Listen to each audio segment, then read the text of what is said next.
Jake Marshall had always been an avid hiker, but nothing could have prepared him for the horrors that awaited on the Forgotten Trail.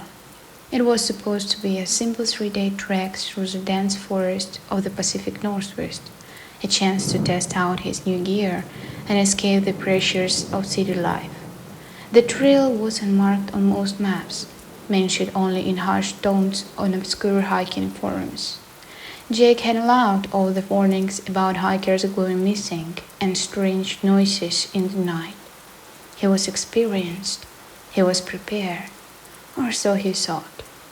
The first day went smoothly enough. The autumn air was crisp, the forest vibrant with fall colors. Jake made good time, setting up camp as the sun began to set. That night, he awoke to the sound of rustling outside his tent. Probably just a curious animal, he told himself, ignoring the prickling sensation on the back of his neck. Day 2 brought fog, so thick Jake could barely see 10 feet ahead. The trail became increasingly difficult to follow, forcing him to constantly check his GPS. By mid-afternoon, an uneasy feeling had settled in his stomach. The forest was too quiet. No birdsong, no scaring of small animals. Just oppressive silence broken only by the crunch of leaves under his boots. As dusk approached, Jake realized he had veered off course. His GPS was malfunctioning, the screen flickering was gibberish. Panic began to set in as he tried to retrace his steps. That's when he saw it. A dilapidated cabin, barely visible through the trees. Relief washed over him. Shelter, and maybe someone who could point him in the right direction. But as he approached, the sense of wrongness intensified. The cabin's windows were dark, the wood rotting. Against his better judgment, Jake called out, "Hello? Is anyone there?" The door creaked open. The stench hit him first, a sickening mix of decay and something metallic. Jake's flashlight revealed the sun straight out of a nightmare. The cabin's interior was covered in strange symbols carved into every surface. Hundreds of photographs were pinned to the walls, all of people, all with their eyes scratched out. In the center of the room stood a figure, motionless, its back to Jake. It wore tattered clothes that might once have been hiking gear. Jake's voice trembled as he spoke. I'm lost. Can you help me?" The figure turned, revealing a face that was more animal than human, eyes glowing in the beam of the flashlight. A guttural growl emerged from its throat as it lunged forward. Jake ran, terror giving him speed he never knew he possessed. He crashed through the underbrush, branch whipping his face. Behind him, he could hear the creature in the pursuit, its inhuman shrieks echoing through the forest. For hours, Jake ran and hid, his mind reeling. This couldn't be real. Such things didn't exist. But the sound of the creature crashing through the woods, always seemingly just behind him, was all too real. As dawn broke, Jake stomped onto a road. A passing truck driver found him, bloodied and babbling about monster in the woods. The authorities searched the area, but found no trace of the cabin or the creature. The Forgotten Trail, they said, didn't exist on any official maps. Jake was diagnosed with extreme stress including hallucinations, but on sleepless nights, he can still hear that inhuman growl, can still see those glowing eyes, and he knows, deep in his bones, that something is out there in those woods, waiting for unwary hikers to stray from the path. The forgotten trail may not exist on maps, but it exists in the nightmares of those who have ventured too deep into the wilderness, where the line between reality and horror blurs, and not everyone makes it back to tell the tale. Deep in the Appalachian wilderness, park ranger Sarah Cook patrolled a remote stretch of the forest known as the Whispering Pines. Local hikers avoided the area, claiming to hear strange voices carried on the wind. Sarah dismissed the stories as superstition. One misty evening, Sarah's radio crackled with a distress call from two lost hikers. As she ventured deeper into the pines to find them, an unnatural silence fell. The usual forest sound ceased, replaced by a faint, rhythmic whispering that seems to come from all directions. Sarah's flashlight flickered and died. In the darkness, she felt unseen presences brushing past. The whispering grew louder, forming words she couldn't quite make out. Panic rising, Sarah stumbled forward, calling out for the hikers. Suddenly, she broke into a moonlit clearing. In the center stood an ancient, gnarled pine, its trunk twisted into a grotesque face. At its base lay two backpacks, but no sign of the hikers. As Sarah approached, the tree's eyes snapped open. The whispering became a deafening roar. Sarah turned to flee, but the branches reached out, pulling her towards the hungry maw in the rank.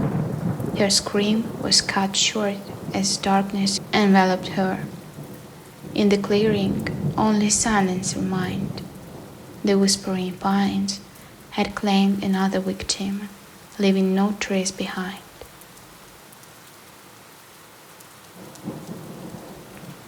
Emily Chen was an experienced search and rescue volunteer in the vast wilderness of Yellowstone National Park. She had seen her share of strange occurrences, but nothing prepared her for the events of that fateful October night. It began with a routine call. A hiker had not returned from a day trip. As night fell, Emily and her team ventured deep into the backcountry. The autumn chill nipped at their faces as they called out for the missing man. Hours passed with no sign of the hiker. Just as they were about to call it quiet for the night, Emily's radio crackled to life. A man's voice, weak and filled with terror, came through. "Help, please, they are coming." Emily's team scrambled to triangulate the signal. As they moved deeper into the woods, the voice came through again, closer this time. "I can hear them. Oh God, the sounds they make." The team quickened their pace, pushing through dense underbrush. Emily's heart raced. Something about the man's voice sent chills down her spine. Suddenly, they broke into a small clearing. In the center lay a radio, the source of the transmission. But there was no sign of the hiker. As Emily picked up the radio, it crackled once more. "Behind you." The team whirled around. There, at the edge of their flashlight beams, stood dozens of pale, emaciated figures.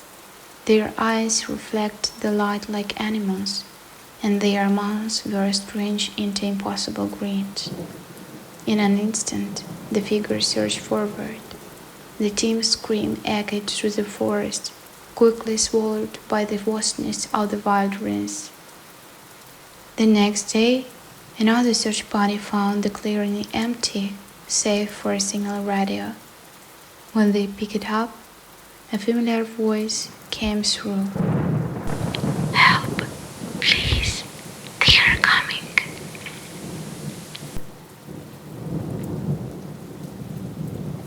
Mark Tanner was a wildlife photographer known for capturing images of elusive creatures. When he heard rumors of an undiscovered species deep in the Olympic National Forest, he could not resist the challenge. Armed with his camera gear and enough supplies for a week, Mark hiked into the remote wilderness.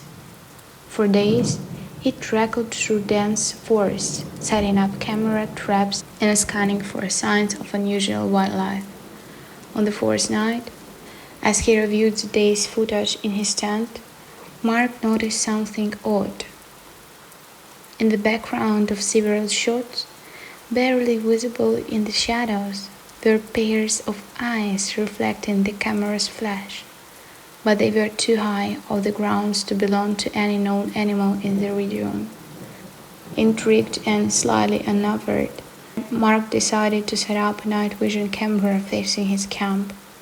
He fell into an uneasy sleep, the feeling of being watched prickling at his subconscious. He awoke to the sound of his camera's rapid shutter. Grabbing his flashlight, Mark unzipped the tent and shone the beam into the darkness. The forest around him was alive with movement. Hundreds of tall, slender figures darted between the trees. Their pale bodies a stark contrast to the dark woods. They moved with unnatural fluidity, heads turned into fixed Mark with reflective eyes. Panic gripped him as he realized the figures were closing in. He abandoned his gear, fleeing blindly through the forest. Branches whipped his face as he ran, the sound of swift, inhuman movement all around him. Just as the fingers of dawn scratched across the sky, Mark burst out onto a logging road. A truck driver found him, wide-eyed and babbling about the watchers in the woods. A search party found Mark's campsite undisturbed. His camera, when recovered, contained thousands of images taken throughout the night. Each photo showed only dark, empty forest, but in the final frame, barely visible, was a single, elongated figure staring directly into the lens, its eyes glowing and its mouth scratched into a terrible smile. Sisters Aisha and Zara had always been close, bonded by their love of nature and adventure. When they planned a week-long backpacking trip in the remote Adirondack Mountains, they imagined it would be a chance to strengthen their connection. They never imagined it would tear them apart. On the third day of their hike, they veered off the main trail, lured by the promise of a hidden waterfall mentioned in an old guidebook. As they pushed through the dense undergrowth, the forest around them grew unusually quiet. By late afternoon, they realized they were lost. The trees all looked the same, and their GPS devices could not get a signal. As panic began to set in, they stumbled upon a peculiar sight, a perfect circular clearing in the middle of the forest. In the center of the clearing stood an ancient, gnarled tree. Its trunk was twisted into shapes that almost looked like faces, frozen in expressions of agony. At its base lay a small, leather-bound book. Zara approached the tree, drawn by a strange compulsion. Aisha called out a warning, but her sister seemed not to hear. As Zara's hand touched the bark, a violent tremor shook the ground. To Aisha's horror, the tree's trunk split open, revealing a dark hollow. Before she could react, tendrils of shadow lashed out, wrapping around Zara and pulling her in. In an instant, the trunk slid shut, leaving no trace of her sister. Screaming Zara's name, Aisha clawed at the tree's bark and to his fingers' blood. But it was unyielding, as solid as if it had never opened. As night fell, Aisha huddled at the base of the tree, clutching the leather box she had found. Inside were dozens of entries, each telling a similar story of hikers stumbling upon the clearing, of loved ones vanishing into the tree.